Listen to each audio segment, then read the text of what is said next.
Dans une banlieue tranquille de Boston, où la neige hivernale recouvrait les rues d'un blanc immaculé, Sarah Mitchell peinait à comprendre sa nouvelle réalité. La vie de belle-mère ne ressemblait en rien à ce qu'elle avait imaginé. Tout était devenu compliqué avec la présence de Lily, sa belle-fille de 7 ans. Sarah avait travaillé pendant des années comme bibliothécaire à la bibliothèque publique de Boston. Bien qu'elle ait eu une routine stable et un revenu modeste, la romance l'avait boudée. Après qu'un terrible accident de voiture l'eût rendue incapable d'avoir des enfants, ses rêves de maternité s'étaient lentement estompés pour devenir de lointains souhaits. Sa vie s'était transformée l'hiver dernier. Elle avait rencontré David Mitchell, un professeur de chimie respecté au lycée, venu à la bibliothèque pour chercher des documents pour ses élèves de niveau avancé. Avec son charme intellectuel et sa douceur, il avait immédiatement captivé Sarah. Quand Sarah apprit que David était veuf, que sa femme était morte dans l'incendie tragique de leur maison 2 ans auparavant, le laissant élever seule leur jeune fille, son cœur s'émut pour lui. Elle sentit que, peut-être, même si elle ne pouvait pas avoir d'enfant biologique, elle pourrait tout de même devenir une mère pour Lily. Leur relation évolua rapidement. David disait « Lily a besoin de stabilité, d'une figure maternelle. » Et Sarah sentit que c'était peut-être sa chance d'avoir la famille qu'elle avait toujours voulu. Le mariage fut intime, célébré dans une chapelle historique, avec seulement quelques amis proches et la famille. Lily était magnifique dans sa robe lavande, tenant un petit bouquet de roses blanches. 4 mois après le mariage, et 3 mois après avoir emménagé dans la maison victorienne de David, Sarah ne parvenait pas à se défaire d'un malaise grandissant. Lily était une enfant éthérée aux cheveux châtains soyeux et aux yeux verts envoûtants. Mais il y avait quelque chose de distant en elle, quelque chose qui dépassait le simple ajustement normal à un beau-parent. « Bonjour Lily », salua chaleureusement Sarah à la table du petit déjeuner. Lily répondit à peine d'un murmure, les yeux fixés sur son assiette vide. Elle ne toucha pas au pain perdu que Sarah avait préparé, se contentant de petites gorgées de jus de pomme. « Lily, tu dois manger quelque chose », dit David, levant les yeux de ses copies à corriger. Sa voix avait une pointe de dureté qui fit immédiatement se crisper les épaules de Lily. « Ce n'est pas grave, ma chérie. Tu n'as pas à te forcer, » sourit doucement Sarah. Mais Lily se contenta de secouer la tête et quitta tranquillement la table. David soupira lourdement. « Je suis désolée, Sarah. Lily est encore en train de s'adapter. Ma défunte épouse, Claire, avait sa propre façon de cuisiner. Des saveurs différentes, des techniques différentes. Lily est probablement désorientée par le changement. » David parlait rarement de Claire. Hormis le fait qu'elle était morte dans l'incendie qui avait détruit leur précédente maison, ils ne partageaient presque rien. Sarah pensait que c'était trop douloureux pour lui d'en discuter, alors elle n'insista jamais pour avoir des détails. « Peut-être que ma cuisine n'est pas ce à quoi elle est habituée », s'inquiéta Sarah à voix haute. Tout en gérant ses tâches à la bibliothèque, elle avait acheté de nombreux livres de cuisine, axés sur la nutrition infantile, et passait ses soirées à rechercher des recettes adaptées aux enfants. Pourtant, la réaction de Lily devenait chaque jour plus distante. « Le temps guérit toutes les blessures », dit David en posant la main sur l'épaule de Sarah avant de partir pour l'école. « Lily finira par t'accepter. Tu es patiente et gentille. Tu feras une excellente mère. » Bien qu'encouragée par ses paroles, Sarah nourrissait une anxiété profonde. Quand elle remarquait les mains de Lily trembler en attrapant son verre, quand elle voyait ce qui ressemblait à de la peur vaciller dans ses yeux verts, une angoisse indescriptible s'installait dans sa poitrine. L'après-midi, après son service à la bibliothèque, Sarah allait chercher Lily au programme périscolaire. Elle ressentait un soulagement momentané en voyant Lily interagir normalement avec les autres enfants. Cependant, dès que Lily apercevait Sarah, son expression s'assombrissait, comme un ciel se couvrant de nuages. « Qu'as-tu appris aujourd'hui ?» tenta Sarah pour engager la conversation sur le chemin du retour. Mais Lily se contentait de regarder par la fenêtre, son reflet fantomatique sur la vitre. Ce soir-là, Lily toucha à peine à son dîner. Les nuggets de poulet fait maison que Sarah avait façonnés en étoiles, les bâtonnets de carottes disposés comme un arc-en-ciel, le pudding au chocolat pour le dessert, tout resta pratiquement intact. « Lily, tu ne te sens pas bien ?» demanda Sarah en s'agenouillant à sa hauteur, sincèrement préoccupée. Lily secoua lentement la tête. « Je suis désolée, Sarah.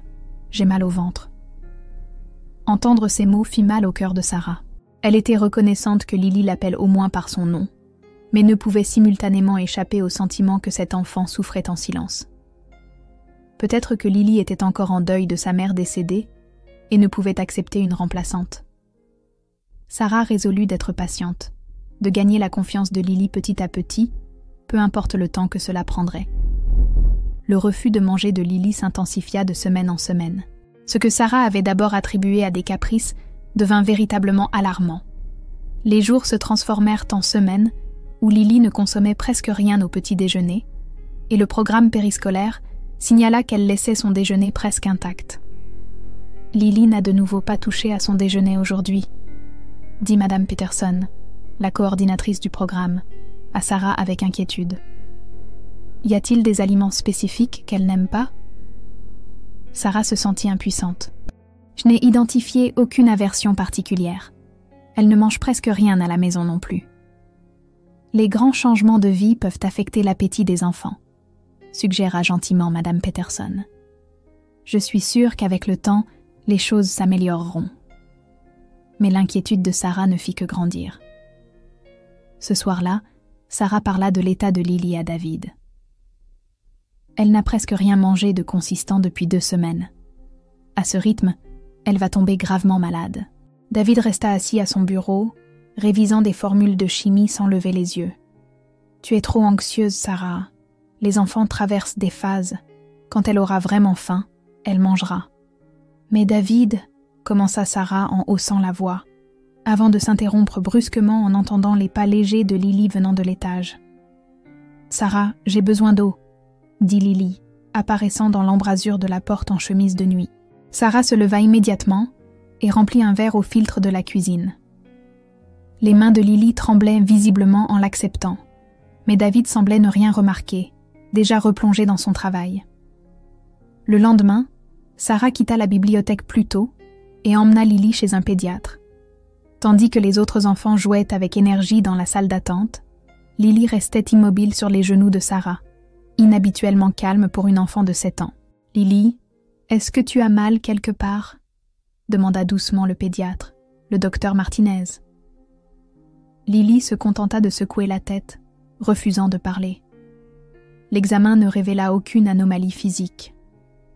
Son poids est préoccupant. Elle se situe dans le 15e percentile pour son âge, expliqua le docteur Martinez. Cela pourrait être psychologique. L'adaptation à une situation de famille recomposée peut se manifester par des troubles alimentaires chez les enfants. Le traumatisme de la perte de sa mère biologique pourrait affecter sa relation avec la nourriture. « Mais je tiens profondément à elle, » dit Sarah, la voix brisée. « Je veux qu'elle sache qu'elle est aimée. »« Je vous crois, » dit le docteur Martinez en posant une main rassurante sur le bras de Sarah. Mais la perte d'une mère est un traumatisme profond. Les enfants résistent parfois inconsciemment à l'acceptation d'une nouvelle figure maternelle. Avec de la patience et de la constance, la confiance peut se construire. Quand elles rentrèrent à la maison, David était déjà là, ce qui était inhabituel pour un jour de semaine. « Qu'a dit le médecin ?» demanda-t-il immédiatement. « Aucun problème physique. Du stress psychologique dû aux changements environnementaux, » rapporta Sarah. David parut soulagé.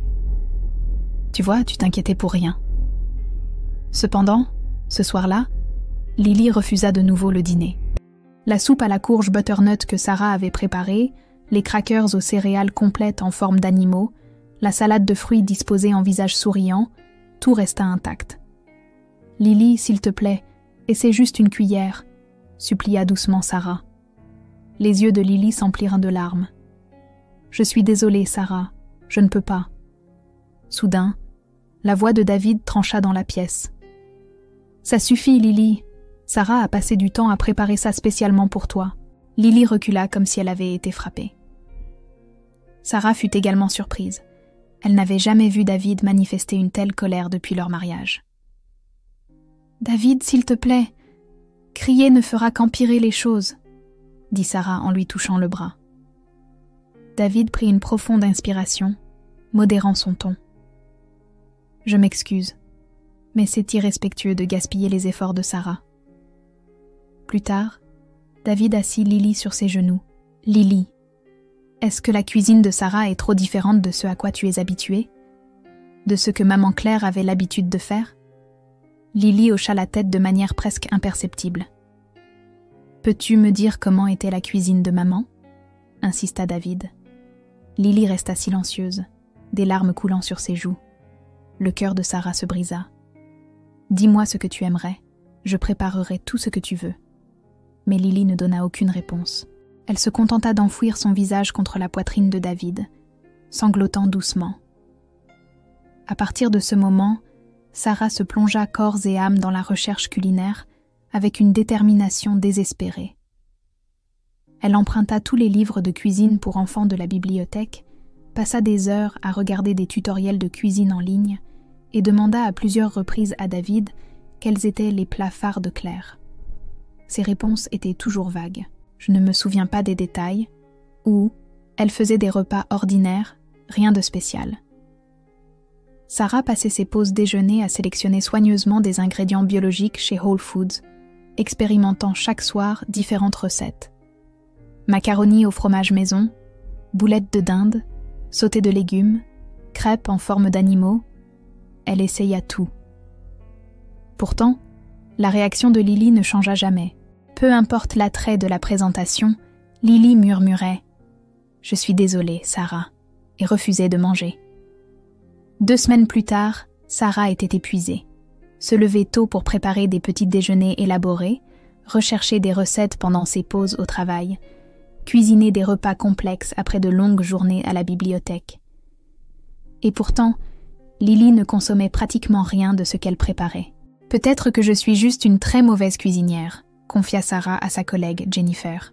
« C'est absurde », la rassura Jennifer. « Les biscuits que tu as apportés le mois dernier étaient incroyables. Laisse-lui plus de temps. » Mais le temps n'apporta aucune solution. Au contraire, l'état de Lily se détériora. Son teint devint de plus en plus pâle. Des cernes apparurent sous ses yeux, et elle devint encore plus renfermée. Madame Peterson contacta Sarah avec alarme, notant que Lily semblait léthargique pendant les activités. Une nuit, Sarah se retrouva à pleurer seule dans la cuisine. Une fois de plus, Lily n'avait rien mangé au dîner. La lasagne maison, le pain à l'ail, la salade César, tout avait été gaspillé. « Qu'est-ce que je fais de mal ?» murmura-t-elle pour elle-même. « Qu'est-ce qui ne va pas chez moi ?» David entra dans la cuisine et posa sa main sur son épaule. « Ne pleure pas, Sarah. » Mais David se tourna Sarah vers lui, les larmes coulant sur son visage. « Je ne sais plus quoi essayer. Je prépare des plats différents tous les jours, mais Lily ne veut rien manger. Je suis terrifiée pour sa santé. » L'expression de David se durcit. « Sarah, tu essaies. Mais de toute évidence, ta cuisine ne correspond pas à ce que Lily connaît. Claire avait ses propres méthodes, ses propres profils de saveurs. Tout ce que tu fais est étranger à Lily. Alors, dis-moi exactement comment Claire cuisinait, » supplia Sarah désespérément. Quels assaisonnements utilisait-elle? Quelles étaient ses techniques? Je les reproduirai à la perfection. David resta silencieux un long moment. C'est douloureux de se souvenir, mais pour le bien de Lily, je suppose que je dois essayer de me rappeler. Cette nuit-là, Sarah resta éveillée à réfléchir. Sa cuisine était-elle vraiment inadéquate? Ou Lily était-elle si attachée au souvenir de sa mère qu'elle ne pouvait accepter de nourriture de personne d'autre?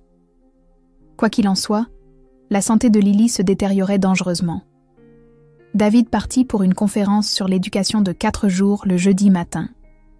Il devait faire une présentation à une convention nationale des professeurs de chimie à Chicago et ne serait pas de retour avant lundi soir. Sarah ressentit un étrange sentiment de soulagement.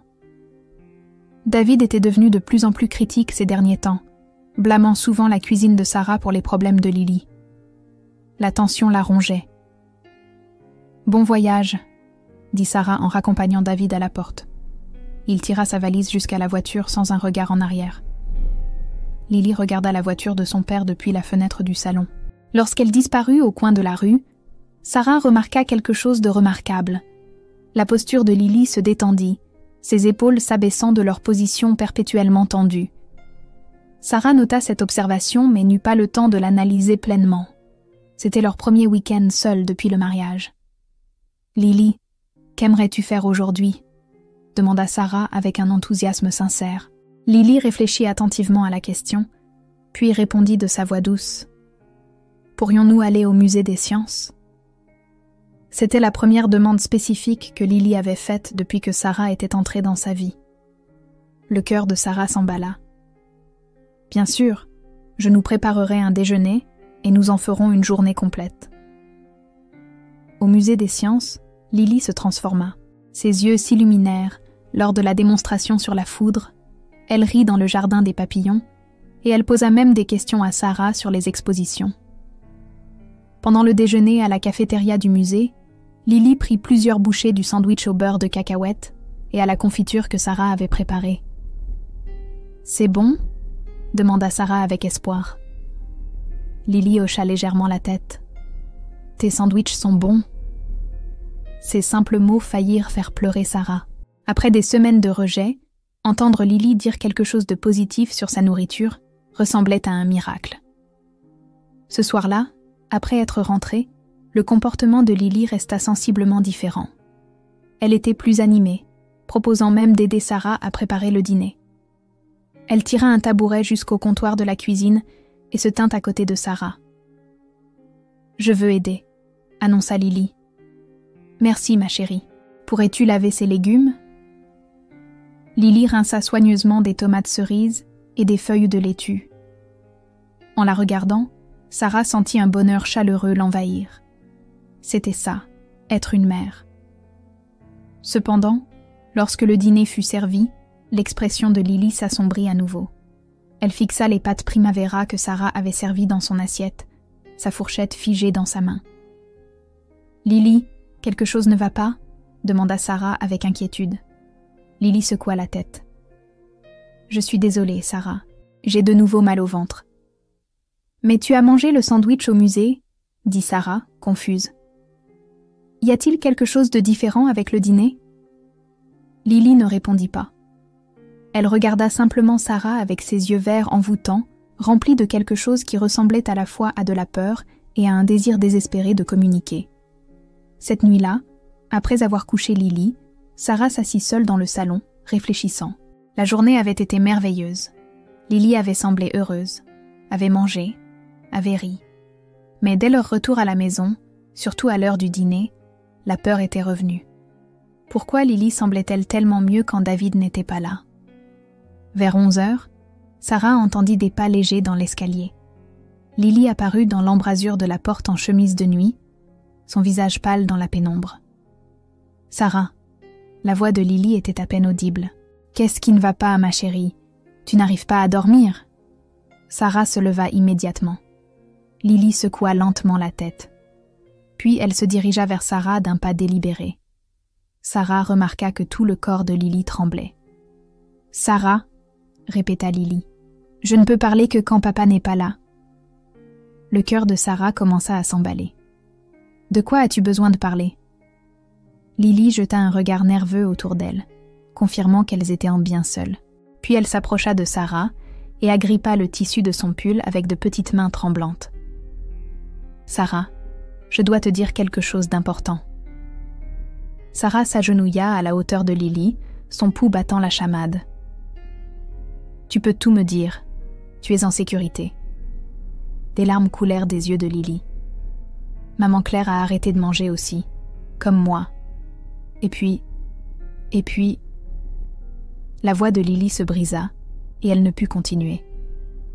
Sarah frotta doucement le dos de Lily. « Prends ton temps. Je t'écoute. » Après plusieurs profondes respirations, Lily trouva son courage. Au début, maman mangeait de la nourriture normale. Mais ensuite, elle a commencé à être malade après les repas. Vraiment malade, fatiguée et prise de vertige. Le sang de Sarah se glaça. Malade comment? Papa a dit qu'elle avait un problème d'estomac. Mais j'ai vu... La voix de Lily tomba à un murmure. J'ai vu papa mettre un liquide transparent de petites bouteilles dans la nourriture de maman. du laboratoire de chimie de son école. Sarah sentit le monde basculer. Quel genre de liquide? Je ne sais pas. Mais après qu'il a commencé à en ajouter, maman est devenue de plus en plus malade. Elle ne pouvait plus marcher correctement. Elle dormait tout le temps. Et elle a arrêté de manger parce qu'elle savait que ça la rendait malade. Lily, la voix de Sarah tremblait.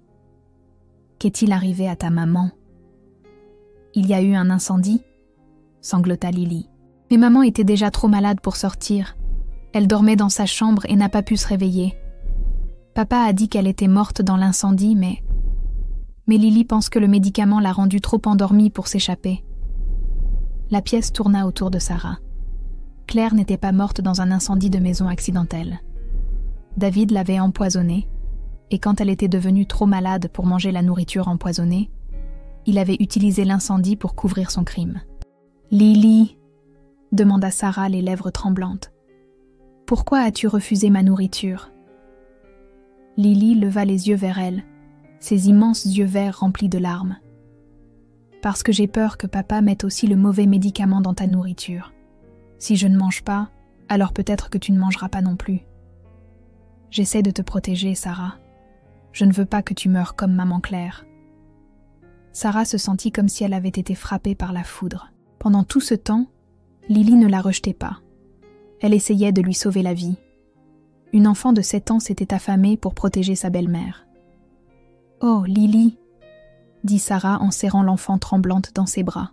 « Tu as essayé de me protéger depuis le début. » Lily hocha la tête contre la poitrine de Sarah, son petit corps secoué de sanglots.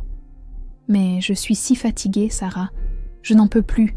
Je voulais que tu saches la vérité. Papa est dangereux. Si papa découvre que j'ai parlé, il sera très en colère, » murmura Lily craintivement. Il se met très en colère quand les gens ne font pas ce qu'il veut. Il criait tout le temps sur maman. Toutes les pièces du puzzle se mirent en place dans l'esprit de Sarah. La colère soudaine de David, ses descriptions vagues de Claire, sa réticence à discuter du passé, la peur de Lily, son refus de manger. Tout indiquait une conclusion terrifiante. « Lily, tu es incroyablement courageuse, » dit Sarah fermement. « Je vais te protéger. Est-ce que tu me fais confiance ?» Lily hocha la tête. « Je dois appeler quelqu'un, la police. Nous devons tout leur dire avant que ton père ne rentre lundi. »« Est-ce qu'ils me croiront ?» demanda Lily, sa voix petite et effrayée. « Je ne suis qu'une enfant. »« Ils te croiront, » promit Sarah. « Parce que tu dis la vérité. Et moi, je te crois. » Une étincelle d'espoir apparut pour la première fois dans les yeux de Lily. « Vraiment ? Vraiment. Tu es la personne la plus courageuse que je connaisse. » Sarah attrapa son téléphone avec des mains tremblantes. Elle savait exactement ce qu'il fallait faire. David était dangereux, et elles avaient moins de 3 jours avant son retour. Lily se tenait à côté d'elle, et pour la première fois depuis leur rencontre, elle semblait soulagée. La police arriva dans les 30 minutes suivant l'appel de Sarah. 2 inspecteurs intervinrent malgré l'heure tardive. L'inspectrice Brooks, une femme d'une 50aine d'années aux yeux bienveillants, et l'inspecteur Chen, un homme plus jeune au comportement sérieux. « Madame Mitchell, nous comprenons que cela concerne le témoignage de votre belle-fille au sujet de la mort de sa mère, » commença doucement l'inspectrice Brooks. Sarah, tenant toujours Lily sur ses genoux, commença à expliquer. « Mon mari m'a dit que sa première femme était morte dans un incendie de maison il y a 2 ans. Mais Lily a des informations suggérant que sa mère a été empoisonnée avant l'incendie. » L'inspectrice Brooks s'agenouilla devant Lily. « Lily, je sais que c'est effrayant. Mais peux-tu nous dire ce que tu as vu ?» Lily hésita, puis, encouragée par la pression de la main de Sarah, se mit à parler. Papa mettait un liquide transparent de bouteilles dans la nourriture de maman, tous les jours. Les bouteilles avaient des étiquettes de son laboratoire de chimie à l'école. « Que se passait-il après que votre mère ait mangé la nourriture ?» demanda l'inspecteur Chen en prenant des notes. « Elle tombait très malade, très fatiguée. Elle ne pouvait pas marcher sans tomber. Et elle dormait tout le temps. »« Où votre père gardait-il ses bouteilles ?» demanda l'inspectrice Brooks. « Dans son bureau à la maison. Dans l'armoire verrouillée où il garde ses fournitures scolaires. Les inspecteurs échangèrent des regards significatifs. L'inspecteur Chen sortit pour passer un appel. « Lily, tu es très courageuse », dit chaleureusement l'inspectrice Brooks. « Peux-tu nous parler de l'incendie ?» La voix de Lily devint encore plus faible. « C'était tard dans la nuit. Papa m'a réveillée et m'a portée dehors. Il a dit qu'il y avait le feu et que maman était encore à l'intérieur. Mais la porte de la chambre de maman était verrouillée de l'extérieur. J'ai vu que le verrou était mis quand les pompiers ont défoncé la porte. » Sarah eut le souffle coupé. Elle ne connaissait pas ce détail. « Lily, es-tu certaine que la porte était verrouillée de l'extérieur ?» demanda prudemment l'inspectrice Brooks. Lily hocha la tête. Le verrou était du genre qui ne fonctionne que du côté du couloir. Maman n'aurait pas pu le verrouiller de l'intérieur de sa chambre. L'inspecteur Chen revint. J'ai demandé un mandat d'urgence pour perquisitionner la résidence des Mitchell. L'enquête sur l'incendie d'il y a 2 ans devrait également être rouverte. Madame Mitchell, se tourna l'inspectrice Brooks vers Sarah. J'ai besoin que vous réfléchissiez attentivement. Votre mari a-t-il montré un comportement inhabituel concernant la préparation des repas ? L'esprit de Sarah tourna à toute vitesse. Il a été très critique envers ma cuisine. Et maintenant que j'y pense, il propose parfois de préparer le dîner lui-même, surtout le week-end. Quand il le fait, il insiste pour que je mange tout ce qu'il y a dans mon assiette. « Vous êtes-vous senti malade après les repas qu'il a préparés ?»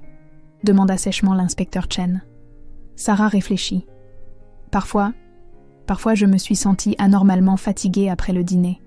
J'attribuais ça au stress du travail. Mais c'est seulement après les repas que David prépare. Les inspecteurs échangèrent un autre regard significatif. « Nous devons agir rapidement », décida l'inspectrice Brooks. « Monsieur Mitchell rentre lundi soir ?»« Oui, de Chicago. Son vol atterrit à 19h. Nous aurons notre mandat de perquisition d'ici demain matin. Madame Mitchell, je vous conseille vivement, à vous et à Lily, de rester ailleurs jusqu'à la fin de la perquisition et l'arrestation de Monsieur Mitchell. » Sarah hocha la tête. « Nous irons chez ma sœur. » Avant leur départ, l'inspecteur Chen ajouta « Une dernière chose. Monsieur Mitchell a-t-il des polices d'assurance vie sur vous ?» Le sang de Sarah se glaça. « Oui. Il a suggéré que nous souscrivions des polices l'un sur l'autre peu après notre mariage. Il a dit que c'était une planification financière responsable. » « De quel montant ?» demanda l'inspectrice Brooks. « 750 000 $. Les expressions des inspecteurs s'assombrirent encore davantage. À l'aube, une équipe complète de la police scientifique avait investi la maison des Mitchell. Sarah et Lily attendèrent dans l'appartement de sa sœur Amanda, de l'autre côté de la ville, en regardant les reportages. À 10h du matin, l'inspectrice Brooks appela. « Madame Mitchell, nous devons nous voir. Il y a eu un développement significatif. » Lorsqu'elles se retrouvèrent au poste de police, l'inspectrice Brooks les conduisit dans une salle de conférence privée. L'inspecteur Chen était déjà là, entouré de sacs de preuves et de dossiers. « Nous avons trouvé ce que Lily a décrit », commença l'inspectrice Brooks. « Dans l'armoire verrouillée du bureau de David Mitchell, nous avons découvert plusieurs bouteilles de produits chimiques provenant du laboratoire de chimie du lycée. Plus particulièrement, nous avons trouvé des doses concentrées de GHB et de thallium. »« Qu'est-ce que c'est ?» demanda Sarah. « Le GHB est un dépresseur du système nerveux central, » expliqua l'inspecteur Chen. « À petite dose, il provoque somnolence et désorientation. Le thallium est un métal lourd toxique qui cause de graves symptômes neurologiques, la perte de cheveux et une éventuelle défaillance des organes lorsqu'il est administré de manière répétée sur une longue période. » Sarah se sentit mal. Il empoisonnait Claire lentement. « Oui, nous avons également obtenu les dossiers médicaux de Claire Mitchell. Dans les mois précédant sa mort, elle s'est présentée 2 fois aux urgences, avec des symptômes compatibles avec un empoisonnement au thallium. Mais cela n'a pas été testé. Les médecins ont attribué ces symptômes à une infection virale. Il y a plus, dit l'inspectrice Brooks en ouvrant un dossier. Nous avons rouvert l'enquête sur l'incendie. Le rapport original notait quelques irrégularités, principalement que le feu avait commencé dans la cuisine, malgré le fait que la cuisinière était éteinte, et que la porte de la chambre de Claire Mitchell semblait avoir été verrouillée de l'extérieur. Cependant, David Mitchell était un enseignant respecté sans casier judiciaire, et ils semblaient sincèrement bouleversés. Ils ont conclu à un accident. Mais ce n'en était pas un, murmura Sarah. Non,